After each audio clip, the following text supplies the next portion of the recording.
Central theme of this year's Perspectives document, but also actually last year's Congress, is contained in the first paragraph of the Perspectives document, where we say the weakening of the social base of the major capitalist parties, a process that has taken place over decades, is now reaching a tipping point. In the next period, faced with increased class struggle and social explosions, these parties, now little more than empty shells, can suffer splits or even be destroyed. And we go on to say that both the Labour and Tories are so deeply divided that it's not possible to predict who will split first. And we make the point that such is the weakness of the Tory government that Cameron or even the government could possibly be evicted within months. Now, nobody sent in an amendment to that opening paragraph of the Perspectives document. So we assume that comrades in the room agree with it. But at the same time, it probably seemed to a lot of comrades to be a little bit abstract and a little bit far-fetched. But we now have a very graphic illustration of the weakness of the Tory government in the resignation of the hated figure of IDS, who Peter talked about earlier on. And the government have been forced into a humiliating defeat over their planned extra £4 billion worth of brutal cuts in disability benefits. Such was the groundswell of anger, where even the Tory head of their disability group sabotaged the Tory disability website and said publicly that he would never vote Tory again. I mean, he's obviously not been very observant about what they've done for the disabled over the last 5 years, but anyway. And at the same time, a whole number of Tory MPs were removed as patrons from different charities and so on.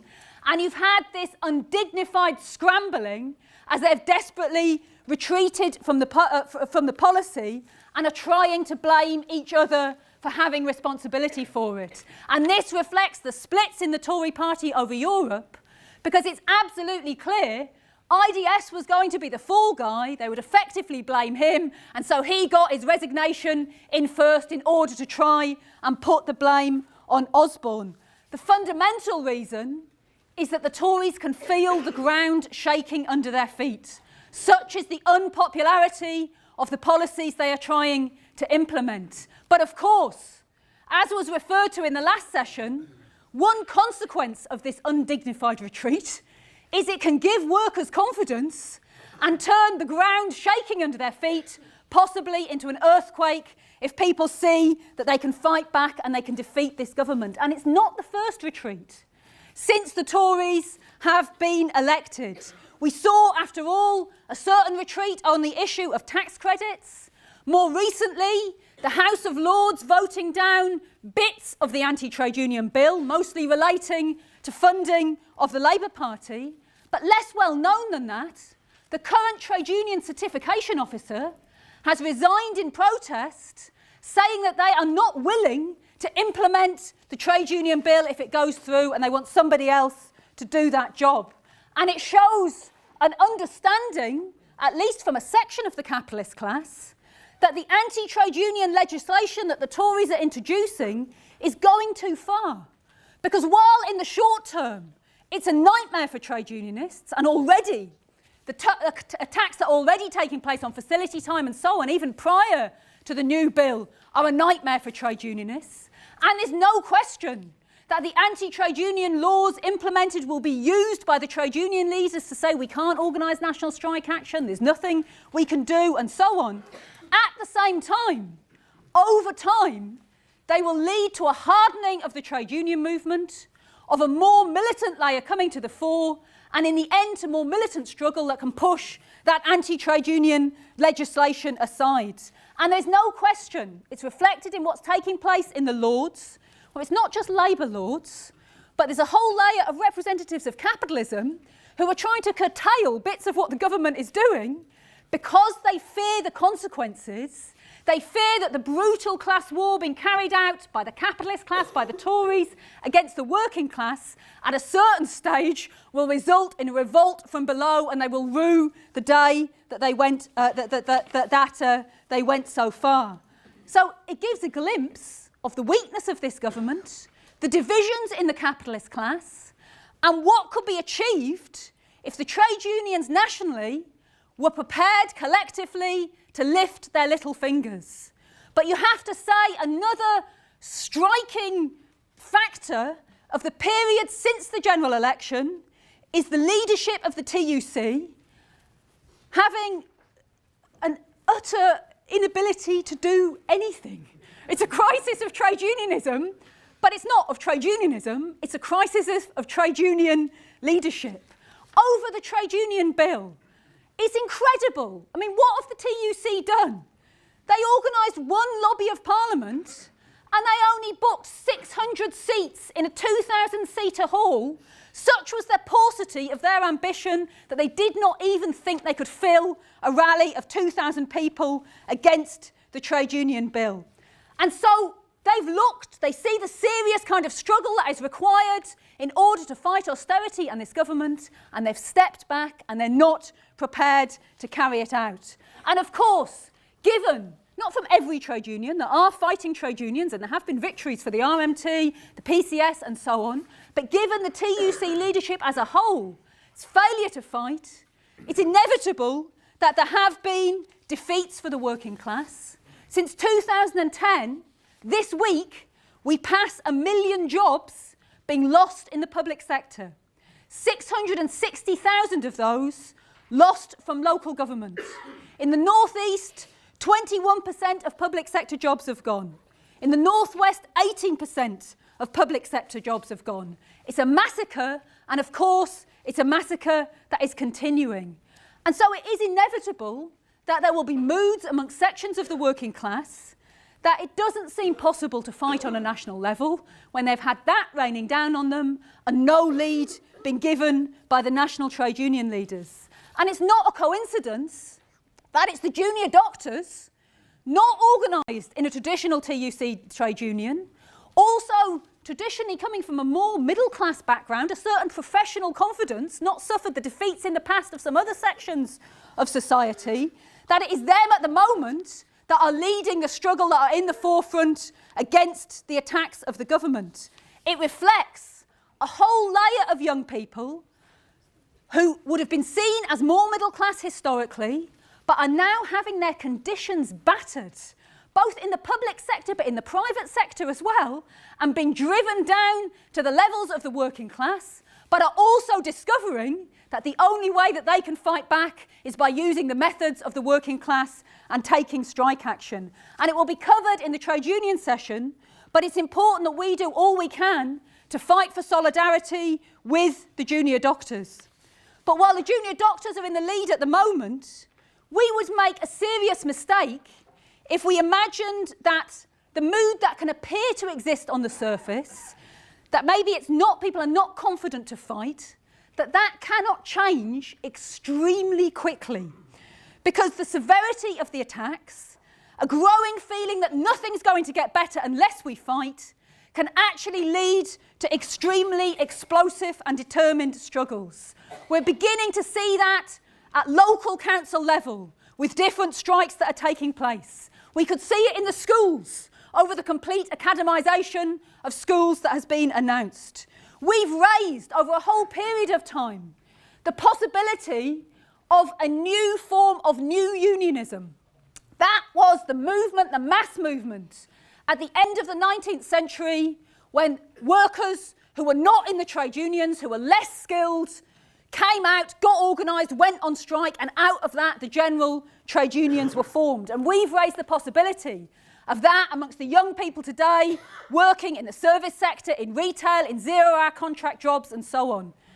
But the government's initiative on the living wage, the fact that every under 25-year-old is going to be excluded from this supposed living wage that is coming in on the 1st of April, that could act as a catalyst for the beginning of those kinds of movements amongst young people. So at a certain stage, despite the role of the TUC leadership, national strike, coordinated strike action, including the question of a general strike, will be put on the agenda again on a higher level than it was in 2011 as different struggles erupt. And of course, it's not only industrial action we have to be prepared for, but also social movements. I think Peter referred to this in the last session, but in London in particular, we are seeing the development of a whole number of local housing campaigns against social cleansing. We are playing a leading role in a number of them, but against the housing bill nationally, you could see a movement developing over this issue. In Huddersfield, the fantastic demonstration, 8,000 strong, with us being the catalyst and playing a leading role in that demonstration. That gives a glimpse of the kind of movements that can take place against the further cuts in the NHS that are coming down the line. The higher education bill could potentially lead to a new movement in the university. So there's a whole myriad of flashpoints over which struggle could develop. And it's very important, it's always the case, when we work out what demands we put forward to take a struggle forward, our starting point is not the current position of the trade union leaders, so they're saying do nothing, so we say do a little bit. That's not our approach, nor is it the superficial mood that appears to exist in society. Our starting point has to be what is objectively necessary to take the struggle forward. Of course, then in how you pose that, you take into account what the level of confidence and consciousness at a particular point in time. But that's a very important point, especially in the current situation, where any organisation that bases its demands only on what seems to be the mood amongst the activist layer in the trade union movement, for example, will be very quickly left behind by events once struggles erupt. And even before struggles erupt, we have to be aware of the degree of politicisation that is taking place under the surface of society. We are now beginning to see in Britain, which we haven't previously, similar kinds of polls to the opinion polls we've seen in the US over the last couple of years. The YouGov poll that is referred to in the Perspectives document, if you look at the figures for young people in that YouGov poll, 38% of them have a favourable attitude to socialism, only 20% have an unfavourable attitude to socialism. The rest don't know what socialism is. But, there's more who are favourable towards socialism, a big proportion of society, than are opposed to it. Now, of course, just like in the US, even those favourable to socialism won't have a clear idea what socialism is. How could they have? Who's going to have told them?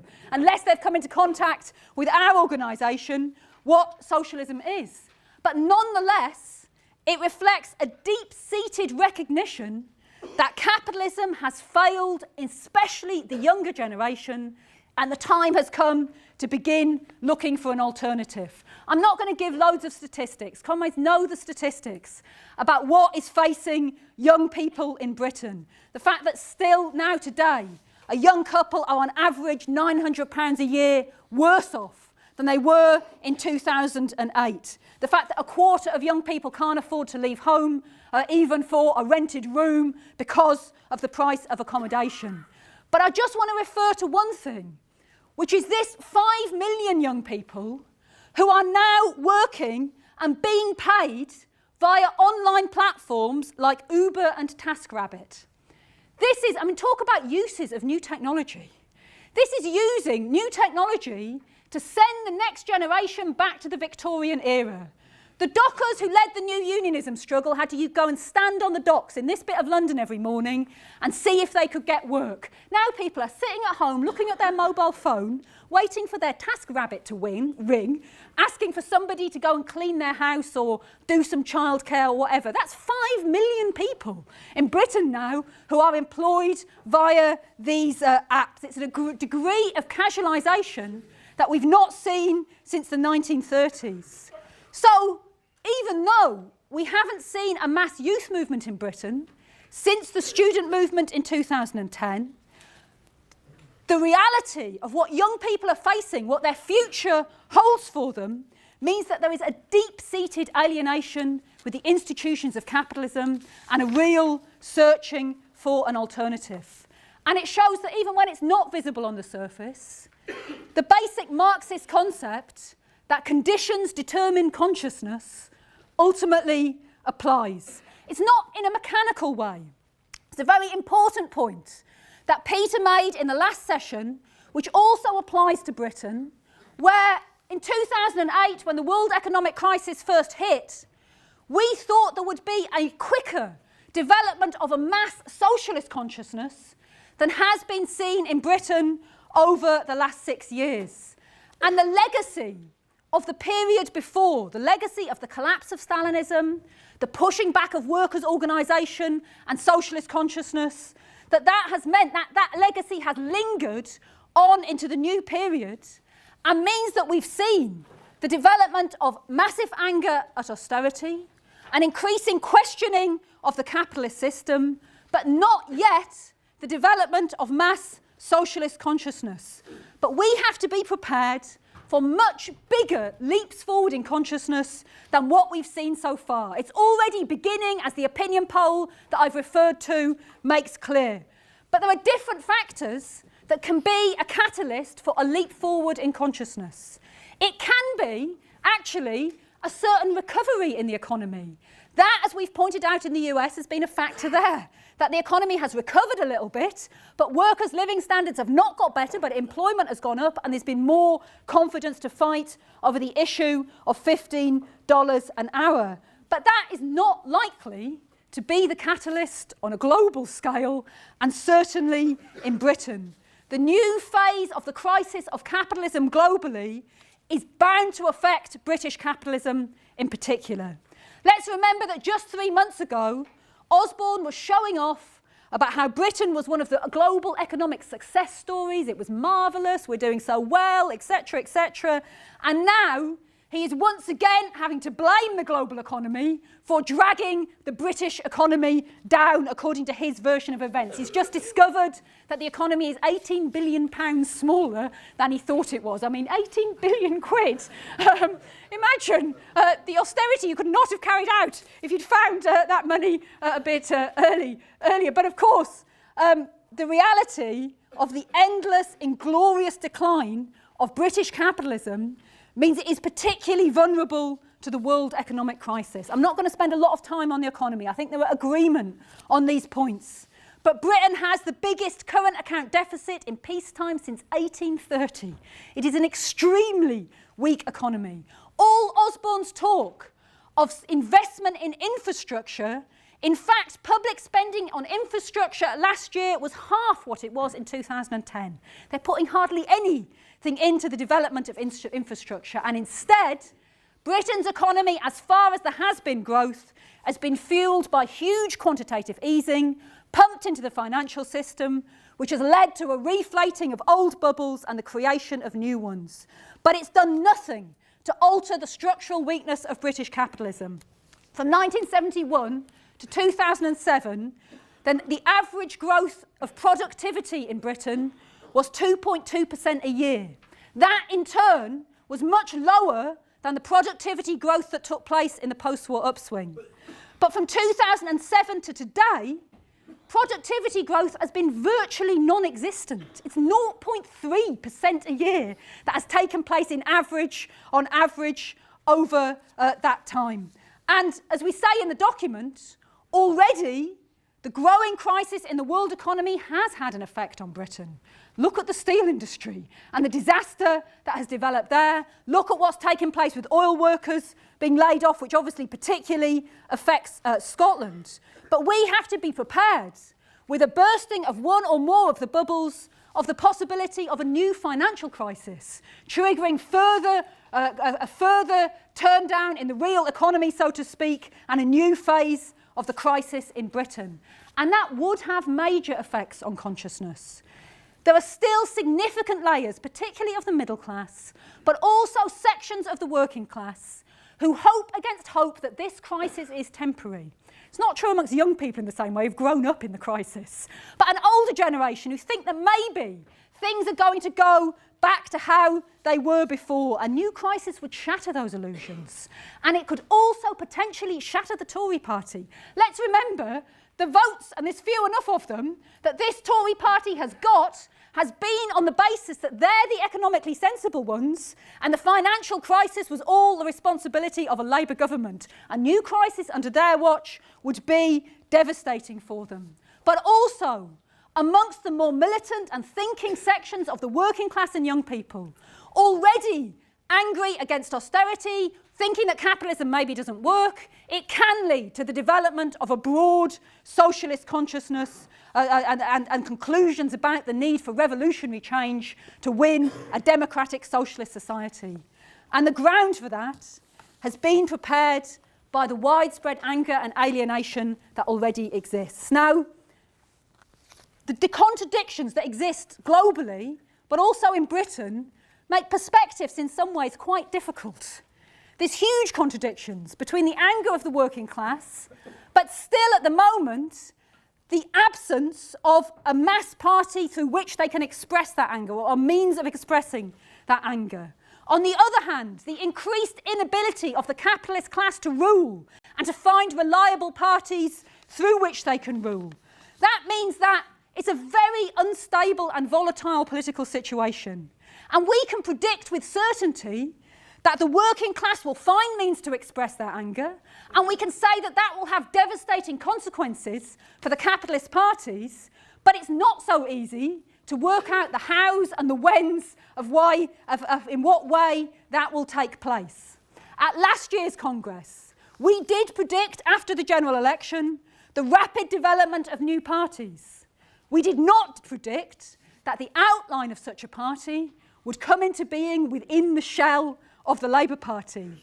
We did not predict that the long-standing and pretty obscure backbencher Jeremy Corbyn would become the leader of the Labour Party. And of course, neither did anybody else. John McDonnell, now Shadow Chancellor, at the FBU conference immediately after the general election, was mooting that maybe Labour was finally dead and finally the time had come to look at something else. The IMT, not important, but only worth mentioning because they insisted staying in the Labour Party was the only way forward until just the end of last year when they decided finally maybe they should give up on the Labour Party. Of course, they've burnt that perspectives document since then. But I think it's obvious to everyone here, but it's still very important to state, Corbyn's election victory, his landslide victory, was not a cunning plan by the Labour left. They did not have a clue that this was going to happen. It was a series of accidental circumstances, but it created a means by which an important section of society could see a means to fight back against austerity in the political arena. And we saw, actually, that idea form. Any of you who took part in our excellent Socialist Party intervention on the anti-austerity demonstration just a month after the general election, it was a huge demonstration. On that demonstration, we were intervening with Tusk, which went down well, and we were intervening, calling for a 24-hour general strike, which went down extremely well. But unfortunately, the trade union leaders on the platform, even the lefts on that day, did not put forward a programme for coordinated strike action, or never mind for general strike. They didn't have a strategy to defeat the austerity that was raining down. And then Jeremy Corbyn gets up and made probably the best speech he's made in the whole thing, where he did talk about socialism. He talked about mass council house building, a £10 an hour minimum wage, and afterwards the chair said, spend £3 and you can make that bloke leader of the Labour Party. And literally, from there was a whole layer of people on that demonstration who thought, for the price of a pint, we can sign up and perhaps we can get this man to be the leader of the Labour Party. And so you saw a whole load of young people who'd never been Labour Party members, and also a layer of older workers returning to Labour, either signing up for £3 or joining the Labour Party in order to vote for Jeremy Corbyn. And the three right-wing, pro-capitalist Labour leadership candidates had nothing in their tank that they could use against the momentum for Corbyn. I mean, what was their programme? More austerity light, let's bomb Syria, tuition fees are great. It's not mobilising slogans to be able to defeat Jeremy Corbyn. Now, of course, they will argue, and they are arguing, well, that's true amongst the selectariat, the people who signed up to vote for Corbyn. But they're a small minority in society. Our neoliberal programme is much more popular amongst the majority of society, which is rubbish. There have been 2 opinion polls now that put Corbyn's Labour ahead of the Tories in the course of the last week. Now, there's no guarantee that will continue, particularly if Corbyn continues to retreat. But nonetheless, it gives you an idea of how popular his programme could be, which has hardly been heard by workers on the basis, but the popular support that Labour could win if he was to fight a determined campaign. Does Corbyn's victory invalidate our analysis that in the 1990s, Labour was transformed into a capitalist party? For newer members to explain, we would have said historically that Labour was a capitalist workers' party. And by that what we meant is that it was a party with a capitalist leadership, but a mass working class base that through the democratic structures of the party was able to influence and put pressure on the leadership of that party. But we said in the 1990s it was transformed under Blair into becoming a capitalist party. Of course, there's still a few remnants. No party is chemically pure. Via the trade union affiliation, there was remnants of what existed before. But the trade unions had no power to alter Labour Party policy or to put pressure on the leadership of the party. Has Corbyn's election invalidated that analysis? In our view, absolutely not. Under the impact of big historical events, the class character of parties can change not just once, but on multiple occasions. It's theoretically possible. And it's clear, if you look back at the Labour Party, it wasn't just the tops.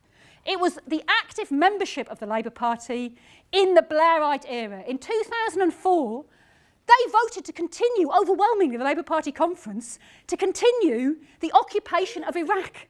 Compare that to Vietnam, when Harold Wilson was never able to commit British troops even though he wanted to take part in the Vietnam War because of the pressure that existed from below. And while we didn't think it was most likely, we have always raised the theoretical possibility, particularly if over a long period of time there was not the development of a new mass party, that you could see splits from Labour becoming the basis for a new workers' party coming into existence. Now, having said that, as we say in the document, we're not there yet.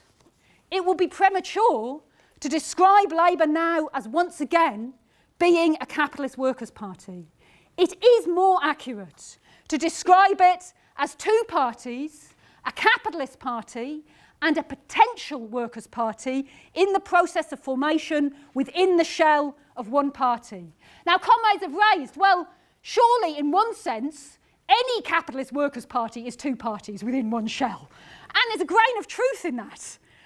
If you look back to what Lenin said about the Labour Party in 1920, I'm not going to give lots of quotes from Lenin, but I'll just give this one. He says about the Labour Party then, most of the Labour Party's members are working men. However, whether or not a party is really a political party of the workers does not depend solely upon a membership of workers, but also upon the men that lead it and the content of its action and its political tactics.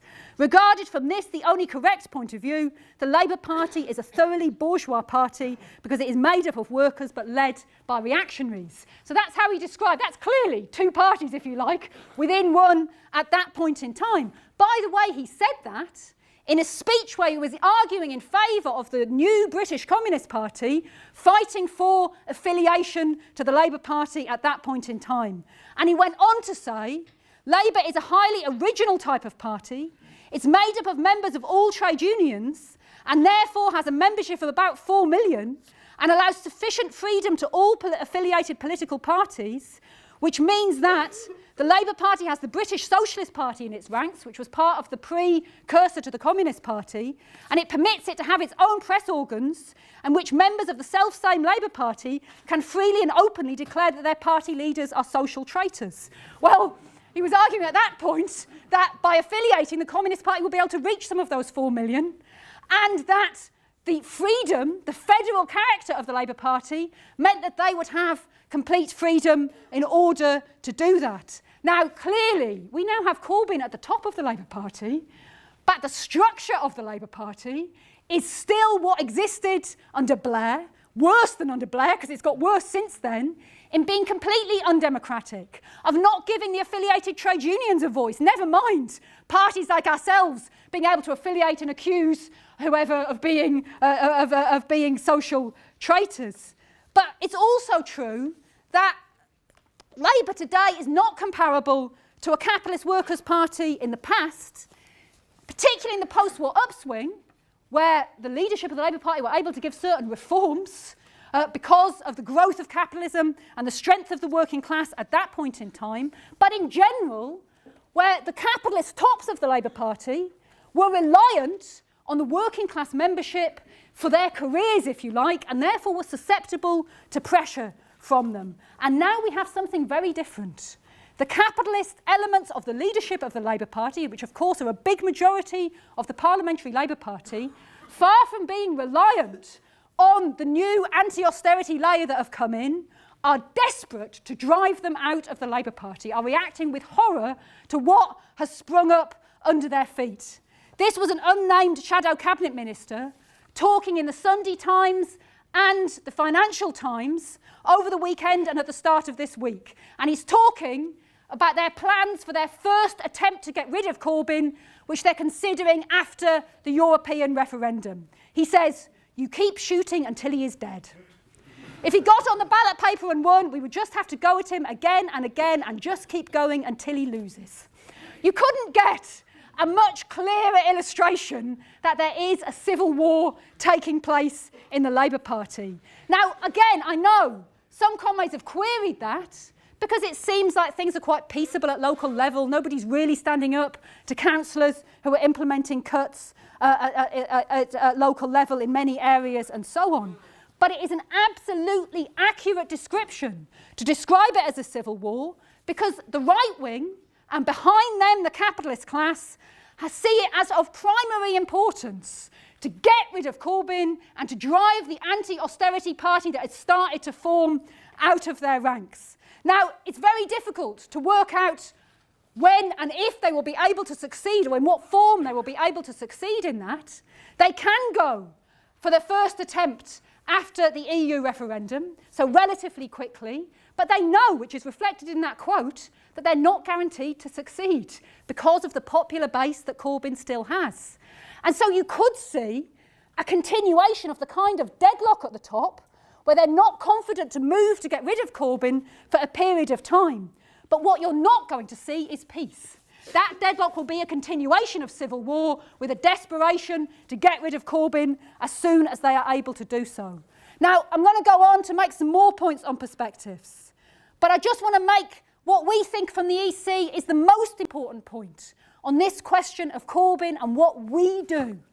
Because it is difficult to work out exactly how this civil war will unfold.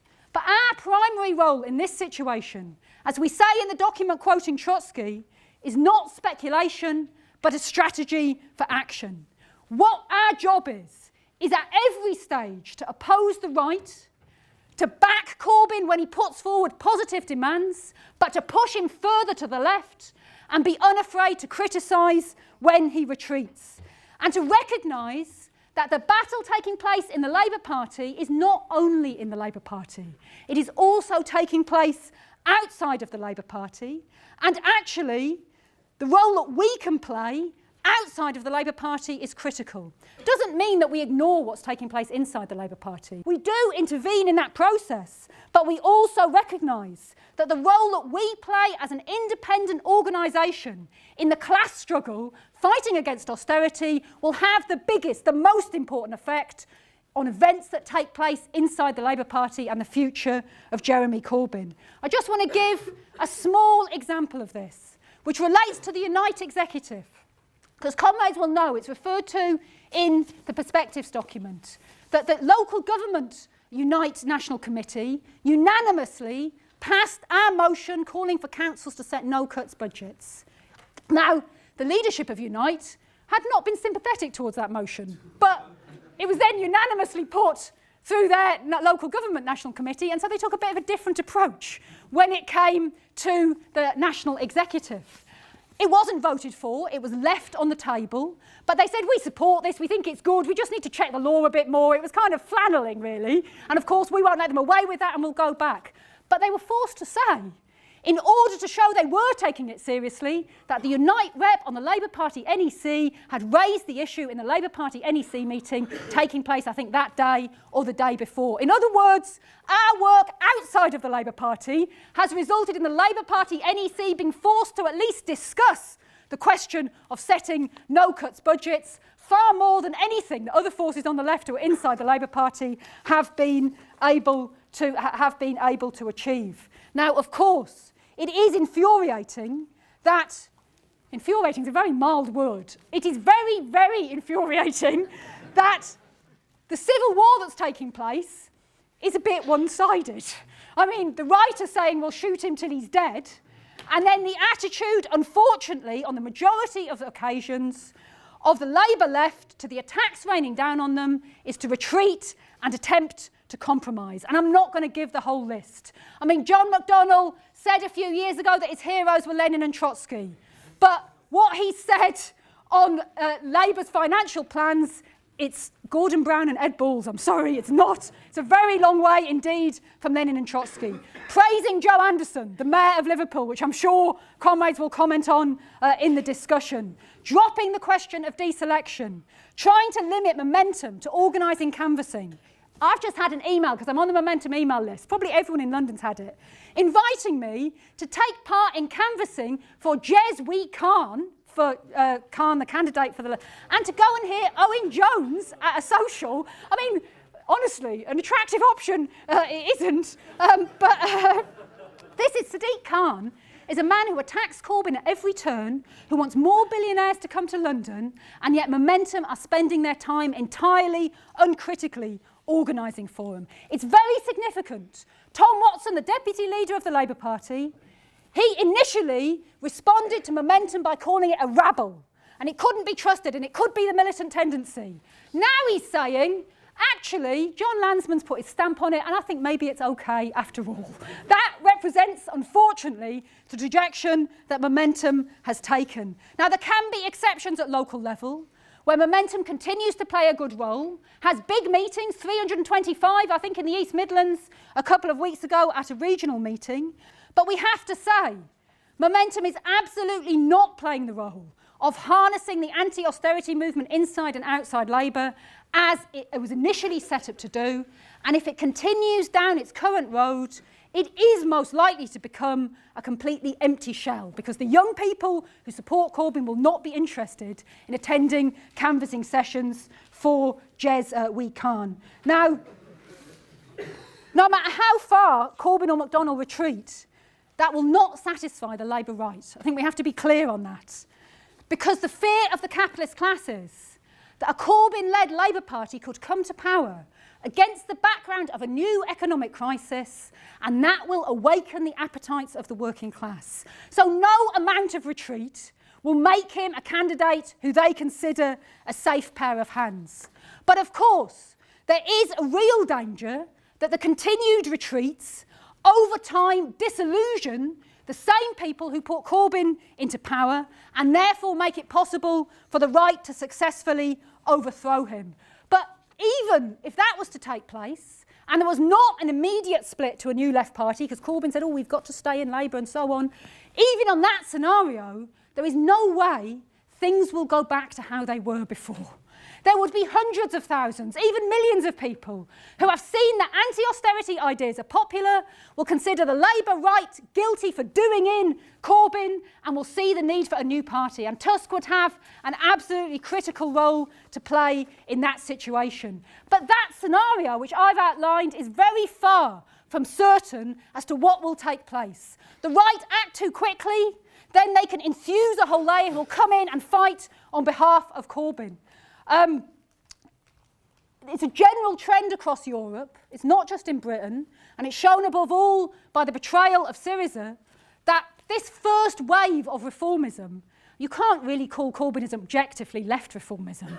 The programme he's putting forward is extremely limited, but this reformist programme is very weak. It has a limited programme and it is inclined to retreat with the first whiff of grape shot. And that reflects a few different things.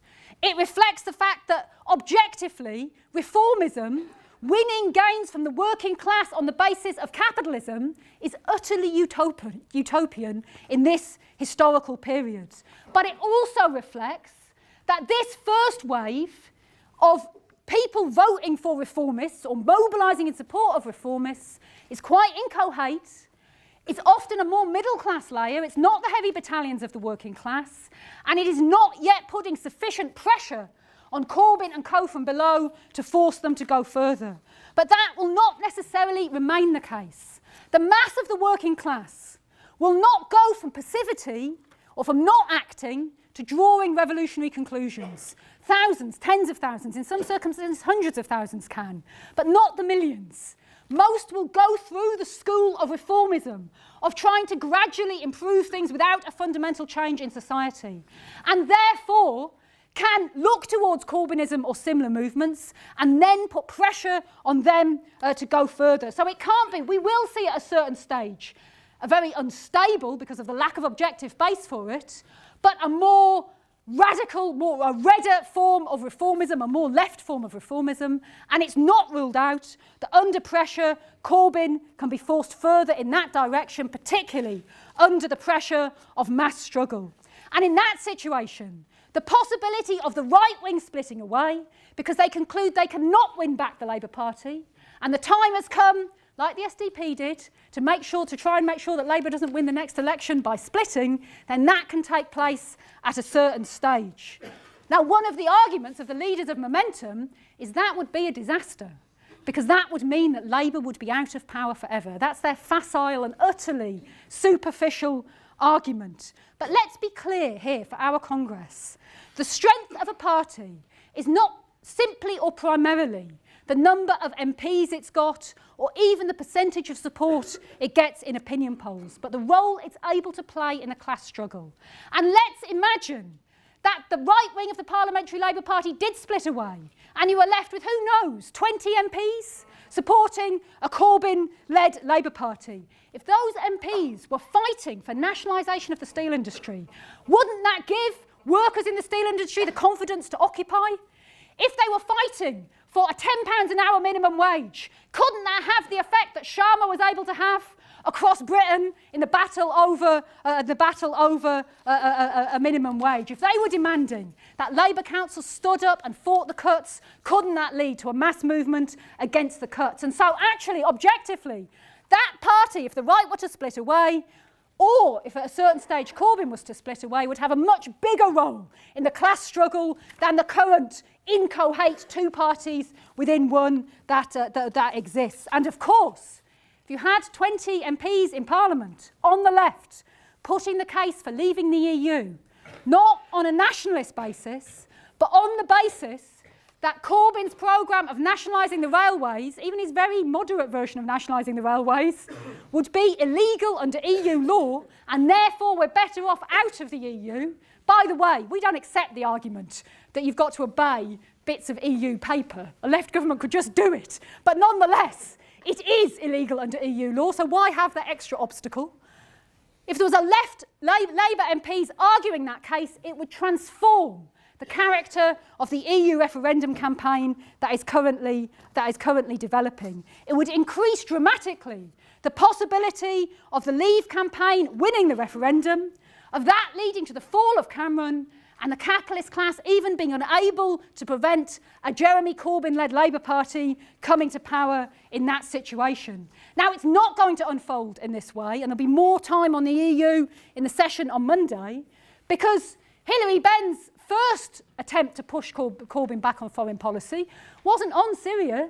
Long before Syria, he went into Corbyn's office and said, I will resign if you don't agree to support staying in the European Union with no conditions. And unfortunately, Corbyn signed up to that position. So we face a very different referendum campaign that took place in 1975. Not that I remember it myself, but from what I've read and heard about it. Then there were 39 trade unions calling for exit. 2/3 of the Labour Party conference supported exit. And of course, a key figure in the exit campaign was Tony Benn as the leader at that stage of the Labour left. We don't have that situation, and the media campaign is dominated on both sides by completely pro-capitalist forces who are trying to both out-anti-immigrant each other in their reasons for voting in the election. We have to do our best to counter that. In Tusk, along with others, we have to put the socialist internationalist case, an independent working class campaign for exit. Let's be clear, a referendum is not the traditional fighting ground of the working class. It's not terrain that we would necessarily have chosen, but it's taking place. And when an event is taking place, you have to take a position on it. You have to intervene on it. And our starting point is not what is popular, but objective reality. And objective reality is that the EU is an agreement between the different capitalist classes of Europe in order to create the largest possible market to maximise their profits. And treaty after treaty has enshrined neoliberal law and privatisation and driving down of the living conditions of the working class. We all know the hell that the people of Greece have suffered at the hands of the institutions of the EU. And of course, far from creating internationalism, because it's unity from the top imposed by the capitalist class, and particularly German capitalism as the most powerful capitalist country, doesn't create unity. It leads to increased nationalism and division as workers rebel against the austerity being imposed on them in the name of Europe. And it's in crisis. Quite aside from Brexit, the EU could still shatter over the question of the immigration crisis and the refugee, the breaking down of the free movement that previously existed in large parts of Europe as the capitalist class try and offload the refugees onto other countries. I don't need to say here, the idea that the EU is migrant-friendly, this is Fortress Europe. This leaves people to drown in the Mediterranean, and its latest plan is to trap people in Greece and to dump refugees on Turkey rather than letting them into Europe. So we have to campaign for an exit vote. We do not support the capitalist institution of the EU. But we do understand that there are many young people, and a layer of trade unionists as well, who are repelled by the nationalism of UKIP and who see voting to stay in as being a means to defend the rights of migrants and at least a kind of less bad option. At the same time, that is not the only mood that exists. Workers who want to vote to come out, that is not only because of anti-migrant feeling, it is also because of their own experience of where the EU has been responsible or EU law has been used by governments as an excuse for privatisation of big chunks of the health service, of Royal Mail, and so on and so forth. And it can also develop, as we say in the Perspectives document, that the referendum becomes a means to punish Cameron and that people vote in order to have a go at him. Now, Cameron's called the referendum at relatively short notice because he's desperate to prevent that.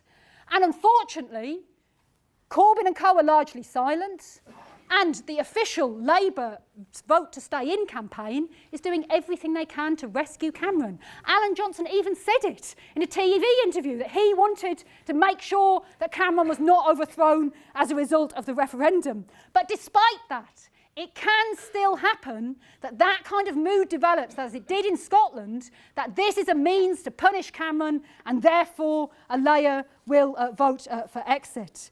And let's be clear, objectively, a vote for exit would weaken British capitalism. It would probably shatter the Tory party. It would certainly mean that Cameron would be forced out, and it would be a real blow to the capitalist class, who, I mean, we're not yet at the level of Trump, but British capitalism supports in the main staying in the European Union. They did not want this referendum. It was called in the first place to pacify the Tory backbenchers. The Tory party is an extremely dysfunctional party from the point of view of capitalism. It's true there's a minority of the capitalist class who think that they will be better off outside of Europe. But for example, if you look at the CBI surveys, 80% of businesses surveyed by the CBI favour staying in the European Union. And so the Tories, once the most successful capitalist party on the planet, potentially could be responsible for a referendum which results in, against the interests of British capitalism, Britain coming out of the EU, and will probably also lead to the breakup of the United Kingdom as a result of a new independence referendum taking place in Scotland at that point in time. What would happen? If the exit vote won, Cameron would be forced out, and Johnson has cynically put himself in position to take over the head of the Tory party at that point in time. But you would be likely to see a split in the Tories, possibly even a realignment with the right of the Labour Party joining up with the Cameron wing of the Tory party, the pro-European wing of the Tory party, and then having a more left-wing Labour Party and at the same time a right-wing populist Tory party under whatever name it would go by in those circumstances. So if they lose the referendum, it will be disarray for the capitalist class. Even if they win, and I suppose if you were gambling, you'd probably bet on them winning at this point in time. I don't know, that's my position rather than a collective position of the EC. But even if they win, it can be a Pyrrhic victory, just as the referendum victory was in Scotland, where every party that has campaigned on the side of staying in can then be punished in the aftermath. And that, unfortunately, would include the Labour Party as well. So we're in an extremely volatile period now, and we're moving into a more volatile period in which there are going to be big opportunities for us to build our party. Even now, there is a whole layer who've been enthused by Corbyn's victory, but are worried by every retreat and are increasingly open to the programme that we are putting forward. And our role at every stage is to be open, to be friendly to those looking towards Corbyn, but at the same time, to say what needs to be said and to do what needs to be done. And in my very last moments, I just have to say something about how that includes standing as broadly as we are able as Tusk in the local elections, along with others, hopefully with enough to get an election broadcast. But even if we don't manage that, to have a stand as we're able to do, now there will be a section of people that we are working with, good people, who say you shouldn't do that this time. You shouldn't be standing against Jeremy.